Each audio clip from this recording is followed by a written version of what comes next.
अऊज़ु बिल्लाहि मिनश्शैतानिर्रजीम बिस्मिल्लाहिर्रहमानिर्रहीम इय्याका नअबुदु व इय्याका नस्तईन। मेरा नाम रॉय मोहम्मद शुएब है। शुएब राव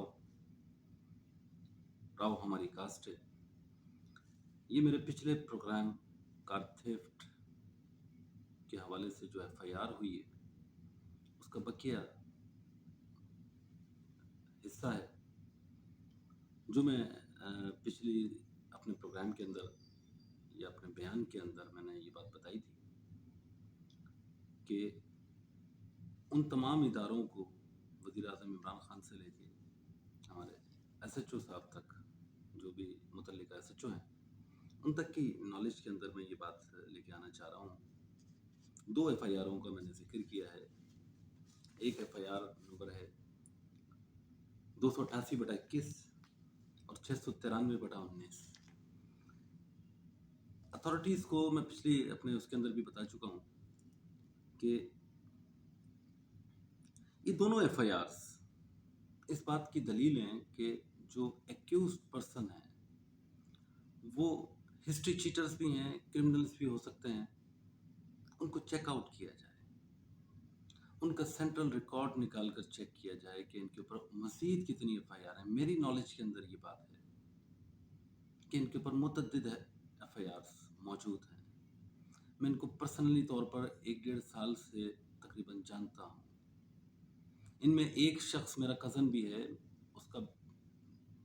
उसकी भी स्टोरी इदारों को बता चुका हूँ कि वो अपना नाम चेंज करके, अपनी आईडी शनाख्त तब्दील करके घूम रहा है अपने छोटे भाई के नाम के ऊपर, जबकि सारी दुनिया उसको राव मजहर के नाम से जानती है। ये तमाम लोग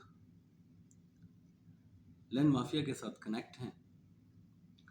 इस सूरत हाल के अंदर मेरी जान को शदीद तौर पर ख़तरात हैं।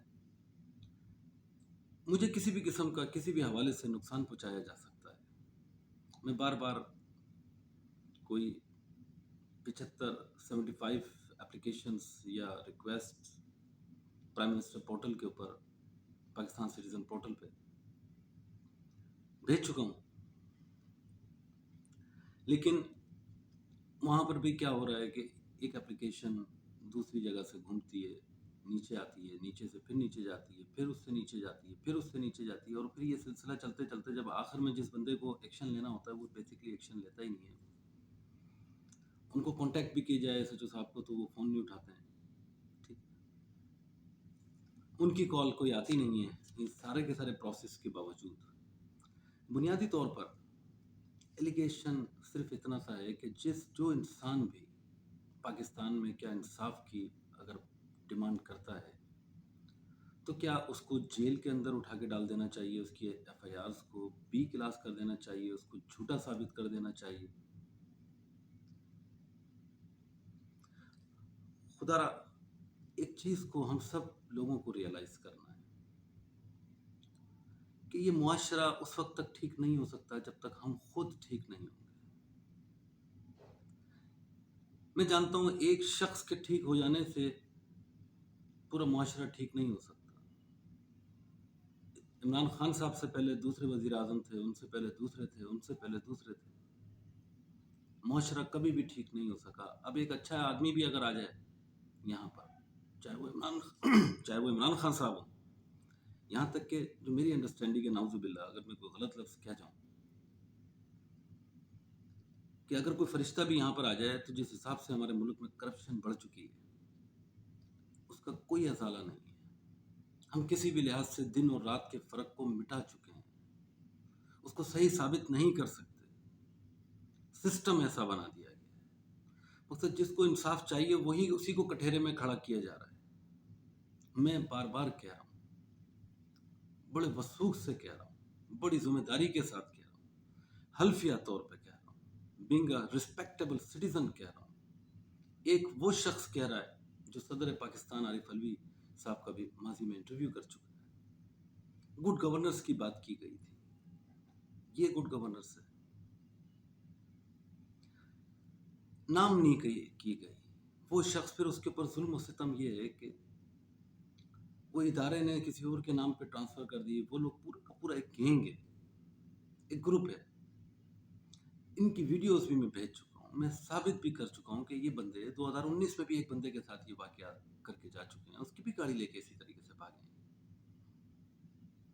کیوں نہیں ہم ان تمام چیزوں کو ریئلائز کر رہے ہیں؟ بحیثیت قوم ہم اپنے آنے والی جنریشنز کو کیا دے رہے ہیں؟ یہ سارے کے سارے سوالات صرف اور صرف مجھے ہی نہیں, شاید ہم سب کو مل کر سوچنا چاہیے, بلا اس تفریق کے کہ ہم سندھی ہیں, پنجابی ہیں, پٹھان ہیں, یا مہاجر ہیں, بلوچ ہیں, واٹ ایور, کچھ بھی ہیں, لیکن سب سے پہلے انسان ہے. ایک اتنا سا ایشو کہ ایک باپ جس کا یہاں پر 3.5-4 کروڑ روپے کی پراپرٹی ہے, وہ واپس نہیں جا پا رہا ہے. پولیس کے متعلق پیسے دیے جاتے ہیں, سیکشنز لگوانے کے پیسے دیے جاتے ہیں, ایف آئی آر کٹوانے کے پیسے دیے جاتے ہیں. کون رسپانسبل ہے؟ جس ملک میں ایک ایف آئی آر 2 ماہ کے بعد کٹتی ہو, یہاں پر کتنی ایف آئی آرز اس وقت ایسی موجود ہیں میرے پاس جن کے اوپر پچھلے 5 سالوں سے ایف آئی آر ہی نہیں کاٹی گئی. اس سے بڑی بدقسمتی ہمارے لیے کیا ہوگی کہ کوئی بھی اس ملک کا شہری, اب یہ تو چھوڑ ہی دیں کہ ہم اوورسیز پاکستانی کی صرف اور صرف بات کر رہے ہیں, کوئی بھی ایک عام انسان, اس کو ایک ایف آئی آر کٹوانے میں کتنی ڈیفیکلٹیز ہو رہی ہیں, اس کو علاج معالجے میں کتنی ڈیفیکلٹیز ہو رہی ہیں, اس کو بنیادی زندگی کی ضروریات کے اندر کتنی ڈیفیکلٹیز ہو رہی ہیں. یہ سب چیزیں بہرحال،